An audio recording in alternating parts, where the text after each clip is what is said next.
কিভাবে যে কষ্ট করে কাজ করা এটা কেউ বুঝে না।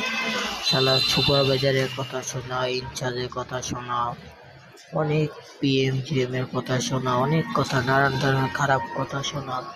এইসব কথা শোনার চেয়ে না করা কাজ না করা ভালো। গার্মেন্টসে কাজ করা যে কত কষ্টকর কেউ বুঝে না। যদি বুঝতো তাহলে কেউ গার্মেন্টসে কাজ করতো না। যে গার্মেন্টসে যে কাজ করে সে ঘরের বেড়া, টেকার লগা বেড়া, সব কিছুর বেড়া। কে বোঝে গার্মেন্টসের শ্রমিকদের কষ্ট? যে বোঝে। আপনাদের মাঝে আমি ভিডিও ছাড়ি অনেক কষ্ট করে। আপনারাও যখন আমার কষ্টটা না বুঝেন তাহলে কে বুঝবো? ভাই আপনারা ভিডিওটা লাইক কমেন্ট শেয়ার করেন না ভাই। আপনাদের হাত পাও টোকা ধরে ভাই।